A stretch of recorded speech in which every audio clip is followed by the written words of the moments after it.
Assalamualaikum warahmatullahi wabarakatuh. Halo semuanya, perkenalkan nama saya Elsa Maiminda dengan NPM 2011060305 dari kelas A semester 5 dengan dosen pengampu Ibu Aryani Dwi Kusumawardani MPD.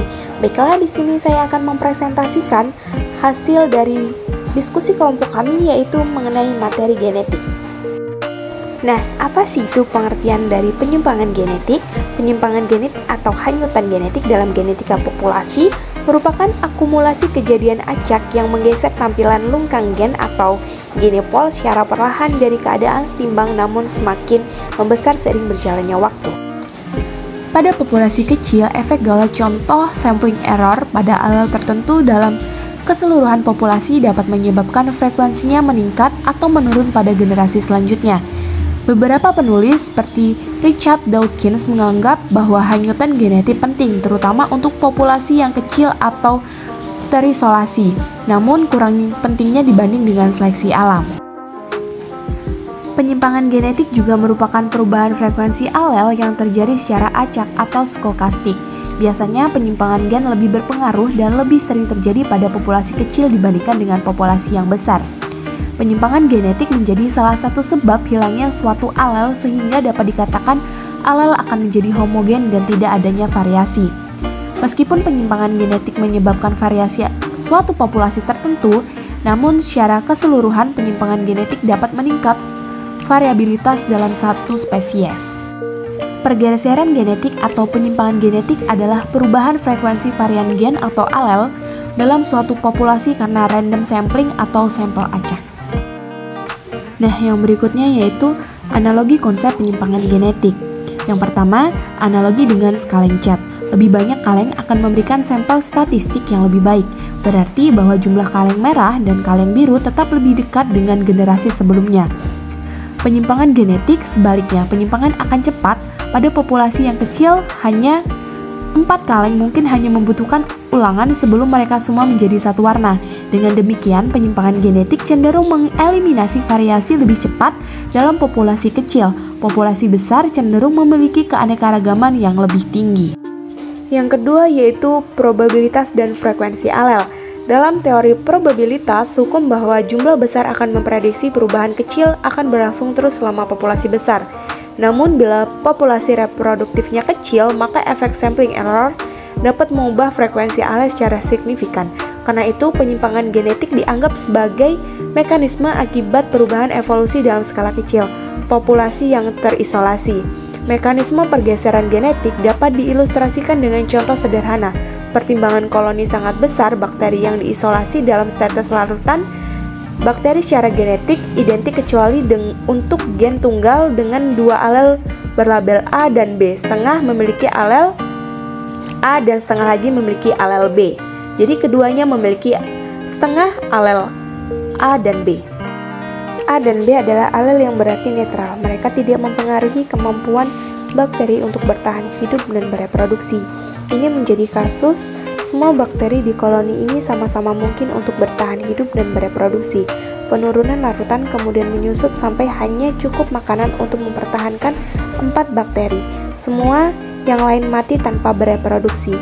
Di antara 4 yang bertahan hidup, ada 16 kemungkinan kombinasi alel untuk alel A dan B.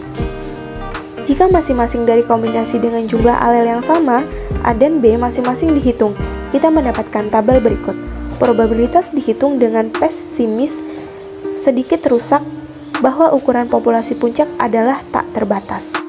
Yang selanjutnya yaitu penyimpangan genetik versus seleksi alam. Pada populasi alami, penyimpangan genetik dan seleksi alam tidak bekerja secara terpisah, namun keduanya selalu bekerja sama. Namun, derajat dipengaruhi oleh alel. Penyimpangan atau seleksi bervariasi tergantung ukuran populasi.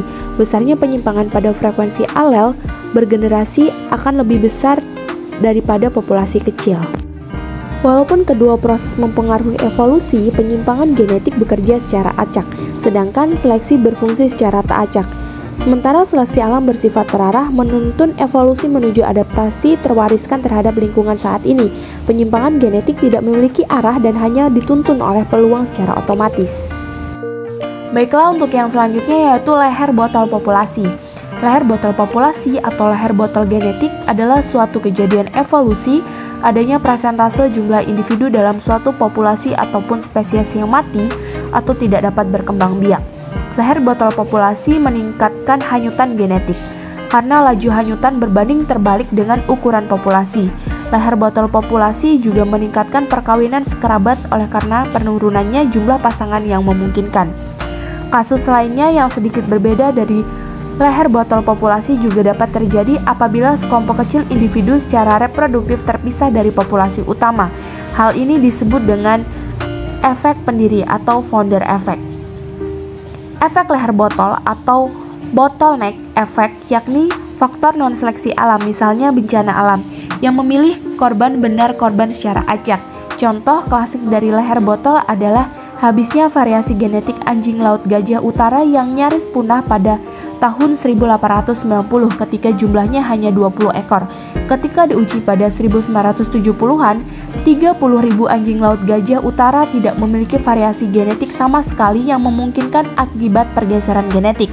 Perbandingan variasi genetik melimpah pada anjing laut gajah selatan yang hidup secara tentram. Dampak dari leher botol populasi lebih lanjut disebabkan oleh peristiwa satu kali saja seperti bencana alam. Setelah hambatan inbreeding meningkat, hal ini meningkatkan kerusakan yang dilakukan oleh mutasi perusak resesif dalam proses yang dikenal sebagai depresi penangkaran sanak. Yang terburuk dari mutasi ini adalah dipilih melawan menyebabkan hilangnya alel yang secara acak genetik dengan mereka dalam proses seleksi background untuk mutasi berbahaya resesif. Pilihan ini dapat meningkatkan sebagai konsekuensi dari kemacetan karena purging. Ini menyebabkan kerugian lebih lanjut dari keanekaragaman genetik. Selain itu, penurunan berkelanjutan dalam ukuran populasi meningkat, kemungkinan fluktuasi alel lebih lanjut dari penyimpangan dalam generasi yang akan datang. Yang selanjutnya yaitu founder effect. Sebuah contoh didokumentasikan ditemukan dalam migrasi Amish ke Pennsylvania dalam tahun 1744. Dua anggota koloni baru bersama alel resesif untuk sindrom Ellis Van Creveld. Anggota koloni dan keturunan mereka cenderung mengisolasi diri dengan alasan religius. Sebagai akibat banyak generasi inbreeding, sindrom Ellis Van Creveld sekarang jauh lebih umum di antara Amish dibandingkan dengan populasi umum. Perbedaan frekuensi gen antara penduduk asli koloni juga dapat memicu dua kelompok penyimpangan secara signifikan selama beberapa generasi. Sebagai perbedaan atau jarak genetik meningkat, dua populasi terpisah dapat menjadi berbeda, baik secara genetik maupun genetically. Meskipun tidak hanya pergeseran genetik, tetapi juga seleksi alam, aliran gen, dan mutasi berkontribusi untuk perbedaan ini. Nah, kemudian pengertian dari founder effect itu sendiri adalah kasus khusus dari leher botol populasi terjadi ketika sekelompok kecil dalam suatu populasi terpisah dari populasi asli dan membentuk yang baru. Sampel acak alel di koloni baru saja terbentuk diharapkan terlalu menggambarkan populasi asli di setidaknya beberapa hal. Hal ini bahkan mungkin bahwa jumlah alel untuk beberapa gen dalam populasi asli lebih besar dari jumlah salinan gen di pendiri, membuat representasi lengkap mustahil. Ketika sebuah koloni baru terbentuk kecil, pendirinya sangat dapat mempengaruhi populasi genetik jauh ke masa depan. Baiklah, cukup sekian yang dapat saya sampaikan. Kurang lebihnya saya mohon maaf yang sebesar-besarnya. Saya akhiri, wassalamualaikum warahmatullahi wabarakatuh. Bye-bye.